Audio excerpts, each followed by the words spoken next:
जोहार गाते को सानाम कोगे इन पाहटा खन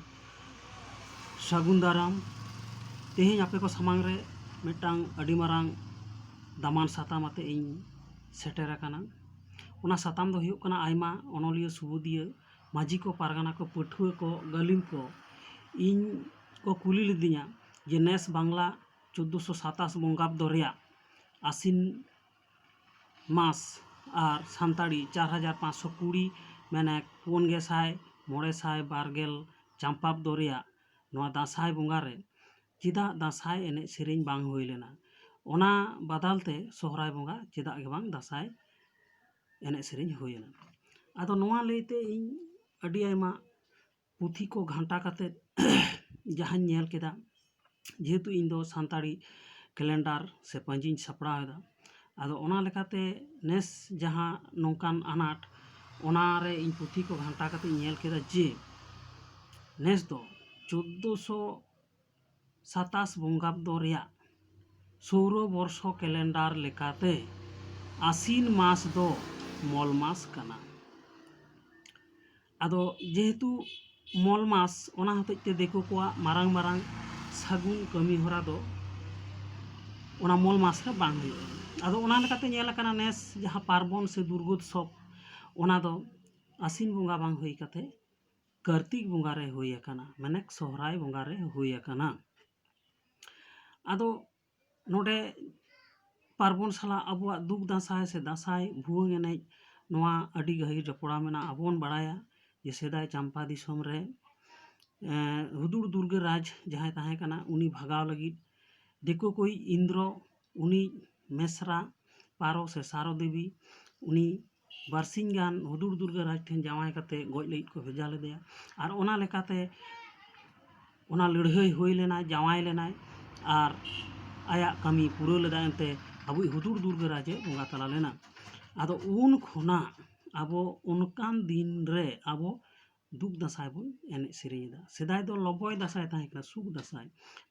नेतार दो दुख दासाय रे उन खुना अरुवा कना आदो ओना हतेते उनकुआ पार्बन रे दो उनको दो को रस्कया और आबो दो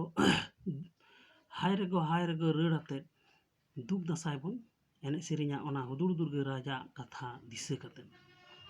आदो ओना हतेते देखो को पार्बन जेहेतु आसीन बंगा बांग हुई लेना से दासाय बंगा सानताड़ी रे बांग हुई लेना ओना हतेते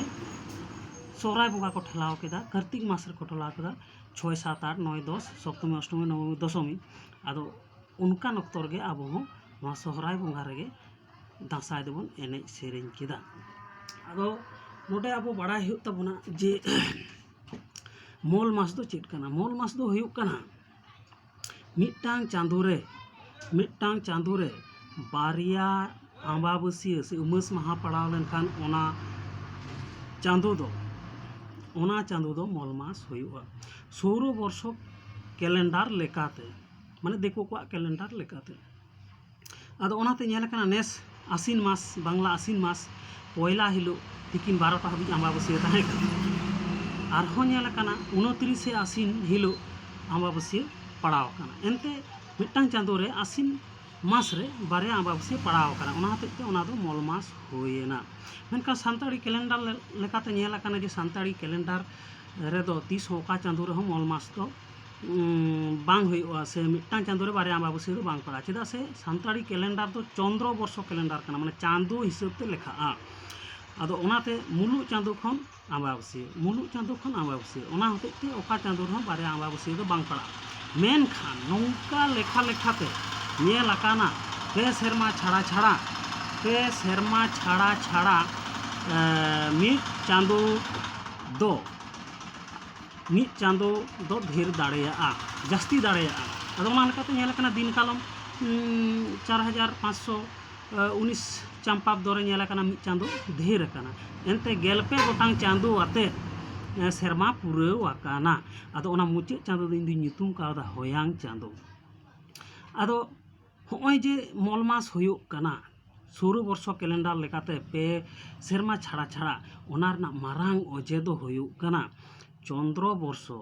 कैलेंडर साला एनते सानताड़ी कैलेंडर साला सौर वर्ष कैलेंडर जोड़ जपड़ लगी तेके सौर बर्ष कैलेंडार रे पे सेरमा छाड़ा छाड़ा मीद चांदो दो मोल मास होयुग गे ताकोवा एनते मीद चांदो रे बारिया आंबाबसिया दो पाड़ा गिया आदो ओना लेकाते नेस आसिन बुंगा ओना मोल मास होय kana मिटांग चांदो रे बारिया आंबाबसिया पड़ाव kana आरो नोंका के पे सेरमा तायम आरहो जहां बांग जहां चांदो रे सौर बर्ष कैलेंडार लेकाते बारिया आंबाबसिया पड़ा एनते मिटांग चांदो दो मोल मास होयुआ ओना दो चैत बैसाख झेंट आषाढ़ जहांटाग गे होय दाड़ा आरो नोडे बाडाय रिया कथा ओना दो हुयुग kana नेस जेलेका सौर बर्ष कैलेंडार लेकाते एनते बांग्ला कैलेंडार लेकाते आसिन मास दो मोल मास होयना नोआ आसिन मास गे आरहो मोल मासोआ मेनखान ओना लगिद आरहो 20 बछर लगा माने 12 सेरमा ऑक्टो लगा 12 सेरमा तायम आरो नोंका गे आसिन मास गे मोल मास हुयुआ आदो होय जे पे सेरमा छाड़ा मोल मास आरो आसिन आरो 20 बछर तायम आरो मिद चांदो रेगे मोल मास नोआ ना मारांग जो हुयुग कना जे सौर बर्ष कैलेंडार साला चंद्र बर्ष कैलेंडार मिटांग जोड़ जपड़ अगु हुयुआ एनते सानताड़ी कैलेंडार साला दिकु को कैलेंडार जोड़ जपड़ लगित तेगे दिकु को कैलेंडार रे मोल मास नेलोआ आदो ओना लेकाते नेस अबो दैके लेकाते जुदी बोन नेला जे नेस बांग्ला दो बांग्ला आसिन मास 16 अक्टोबर हिलो मुचाद आकाना बा 16 दो 17 अक्टोबर हिलो मुचाद आकाना आ सानताड़ी दासाय चांदो दो 16 अक्टोबर हिलो मुचाद आकाना एनते सानताड़ी दो 16 अक्टोबर मुचाद आकाना दासाय बंगा और बांग्ला दो 17 अक्टोबर मुचाद आकाना एनते मीद दिन रे हेरफेर होय आकाना एनते नोडे दो नेलोग काना जे आडिटागे मिटांग जोड़ जपड़ होय आकाना आदो गाते को होय नोंकान मिटांग खातिर ते जेहेतु दिकुआ मोल मास होयना आसिन मास ओना हते उनको कार्तिक मास रे पार्बण को ठेलाव केदा आदो जेहेतु अब दो पार्बण साला अबुआ दुख दसाय अडी गहिर जपड़ा मेना हुदुड़ दुर्गा राजा नागाम दुख मुहिम रे कथा जपड़ा मेना ओना हते उनको सप्तमी अष्टमी नवमी दशमी हिलो गे अबो नेस बांग्ला कार्तिक मास रे 6 7 और 9 10 हिलो अबो दुख दसाय बन एने सेरेन केदा मा एनखान गाते को तेहेñ नोआ कुकली रे ताला तेला आसोग कनिन जथा सही गिन एम केदा नोंका गे आरहो आयमा तायम दाम रे कुकली तहन खान